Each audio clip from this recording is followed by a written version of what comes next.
Hello, I'm John Hemingway. Welcome back to Shropshire. Now, if you were to ask a Victorian farmer what the best treatment was for twin lamb disease, they would probably say molasses. And that was true 150 years ago. If you look at the label of some of the quite well-known twin lamb drenches on the shelf, you'll see that the key ingredient is still cane molasses. There's nothing wrong with that, it's just sugar. But things have moved on. We can do better now, and we should do better. We can give these animals a better prognosis. So stick with me, and I will run through twin lamb disease treatment fit for the 21st century.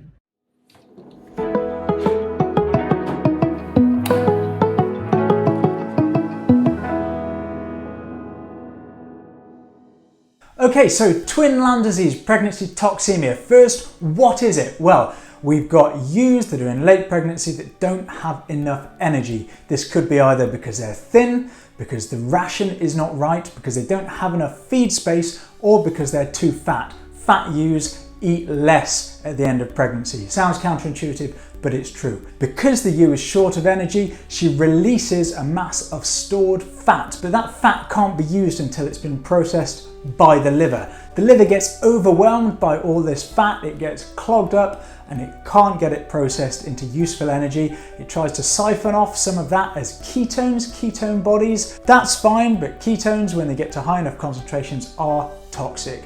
They're also acidic. So as well as being toxic, they're causing an electrolyte imbalance. And at the same time as all of this, because the liver has been clogged up with fat, we've got a buildup of the nasty stuff that the liver's normally dealing with and excreting. There is a lot to deal with in twin lamb disease. So something that needs to be a priority first of all is working out why you're having twin lamb issues, coming up with a plan to resolve that to minimize the damage. But we're not talking about that today. Energy is the first thing that we need to get into these animals, and the go-to energy supplement for ruminants is propylene glycol. You've probably heard of it. It's in quite a lot of the twin lamb drenches. Now, propylene glycol is excellent. It's a good source of energy and it lasts in the body for a good few hours, but it also takes a couple of hours to get working fully. So what we want in a twin lamb drench, as well as propylene glycol, is a short-acting source of energy that's going to rapidly get in there and boost the energy levels in that animal. And the go-to for that is glycerol. So have a look at your twin lamb drench. Does it have propylene glycol in? Does it also have glycerol? We want that rapid onset energy from the glycerol, and then the propylene glycol coming in behind to provide the longer term supplementation.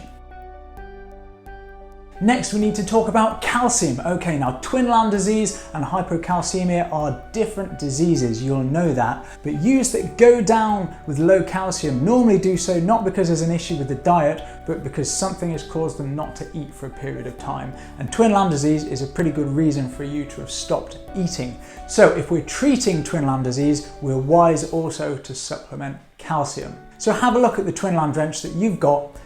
Has it got a long-acting source of energy, propylene glycol, a short-acting source of energy, glycerol, and calcium in it? This one does, others do as well. It's worth checking. You want them in there. If you've just got energy in there, propylene glycol and glycerol, well, we want to supplement calcium as well, and we can do that. We've got oral calcium supplementation. Oral calcium actually stays longer in the body than the injectable stuff that you'll put under the skin, so it's a good idea to supplement calcium as well as propylene glycol and glycerol orally. So we've got our energy and our calcium into the ewes. What do we need to think about next? Well, electrolytes.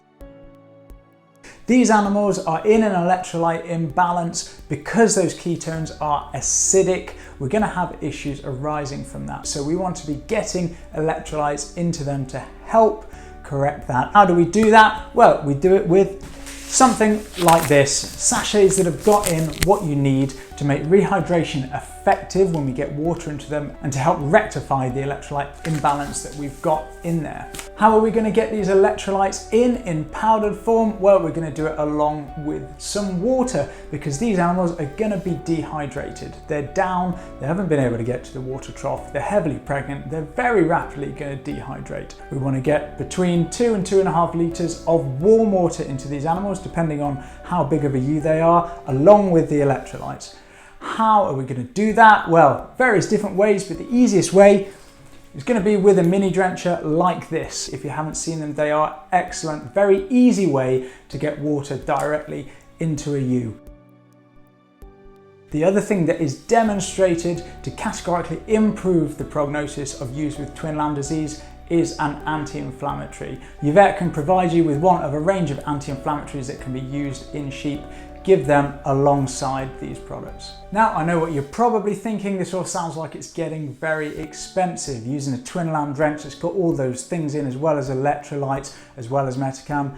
I totted it up, you're looking at £12 per treatment. It's up to you, I'd say that's money well spent. So this lambing time, I hope you don't have any twin-lamb disease cases at all, but if you do, let's get set up properly and give these ewes the treatment that they deserve. It's 2025, let's do the job properly.